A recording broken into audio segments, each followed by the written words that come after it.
An 11-year-old child encountering content where physical aggression is the norm in 88% of the most popular videos. That is the statistical reality of internet access today. The global pornography industry generates roughly $97 billion every single year. If you combine the total annual revenues of the National Football League, the NBA, and Major League Baseball, they still fall short of that number. This highly consolidated, incredibly lucrative corporate empire operates without the basic consumer safety standards applied to nearly every other sector. There are virtually no mandatory age verification systems in place to filter out minors. Most public discussion avoids these facts entirely.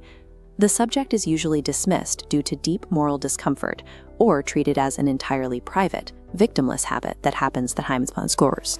To understand the actual cost of this industry, we have to strip away the moralizing and look at the peer-reviewed data. We need to examine the biological pathology occurring in the brain, the human casualties in the production supply chain, and the documented public health interventions that actually work. Human biology features an ancient mechanism called the mesolimbic dopamine system. When we eat, drink, or engage in sexual activity, this system releases dopamine, a chemical reward that trains the brain to repeat behaviors critical for our survival. Mammals also exhibit a biological trait called the Coolidge effect.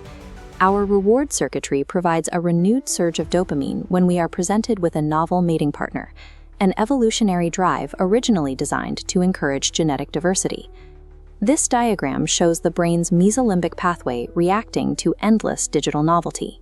The infinite scroll of free streaming platforms weaponizes the Coolidge effect with perfect efficiency. Every new video triggers another chemical release, creating what neuroscientists call a supernormal stimulus, an artificial trigger so intense it floods the reward pathway far beyond its natural capacity. When subjected to this continuous chemical flood, the brain attempts to protect itself through a process called downregulation. It adapts to the overload by literally shutting down its own dopamine receptors, numbing the entire system. A numbed reward system requires greater stimulation to feel anything at all.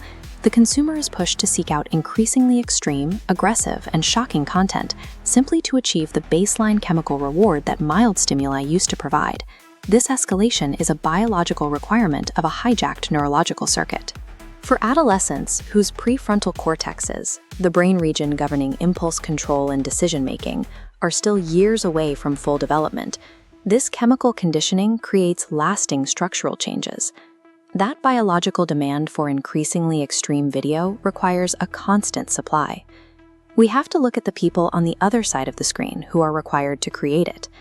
Research published in the journal Dignity documents consistent structural drivers pushing women into the industry.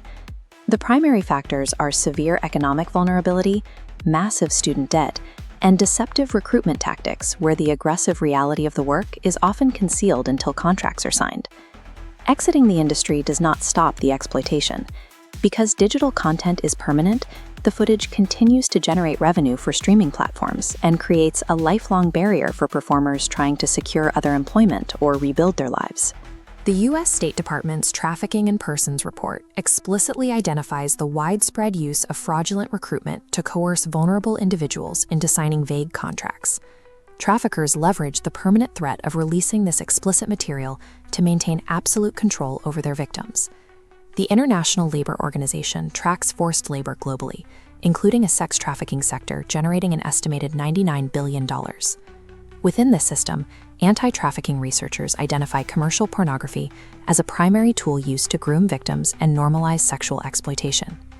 The free content accessed on millions of smartphones is directly subsidized by an underground supply chain built on economic coercion and trafficking. The idea of commercial pornography as a victimless enterprise is entirely disconnected from the data. At the population level, the epidemiological data is very clear. Habitual consumption of aggressive adult content correlates strongly with a measurable decrease in empathy for victims of assault and a higher acceptance of sexually coercive behaviors. The economic model of the internet actively accelerates these harms. Free hosting platforms, driven by advertising revenue and sheer traffic volume, provide the ideal, unmonitored infrastructure for the distribution of child sexual abuse material. The market's demand for absolute novelty has now merged with artificial intelligence, creating highly realistic synthetic media known as deepfakes. Researchers estimate that 96% of all deepfake videos currently online are sexually explicit. The vast majority of these target women, superimposing their faces without consent to inflict permanent reputational and psychological damage. Decades of normalizing boundary-pushing, degrading content built the commercial framework for this moment. We now have a cultural environment where the non-consensual exploitation of private individuals is automated and distributed at mass scale. The clinical research does offer a clear path out. The human brain possesses neuroplasticity, the ability to physically form new neural connections. With deliberate behavioral changes and targeted cognitive therapies, a down-regulated reward system can fully recover its normal function. Policymakers are finally using this evidence to act. The United Kingdom's Online Safety Act now mandates that platforms implement rigorous age verification protocols. Companies that fail to protect minors face massive financial penalties and total ISP blocking. Laws take time, but parents can act immediately. The most effective public health intervention documented by researchers is proactive education. Parents must have honest, non-judgmental conversations about digital sexual content with their children before the age of 10, well before their first accidental exposure. As consumers, we also wield direct economic power. Every time a video is played, a market signal registers. Those clicks generate the ad revenue that funds the next production, making the viewer an active participant in sustaining the industry's supply chain. Analyzing this $97 billion industry through a strict public health lens removes the stigma and the shame. It leaves us with hard data. And with that data, we are finally equipped to make choices that are genuinely free, informed, and protective of our society.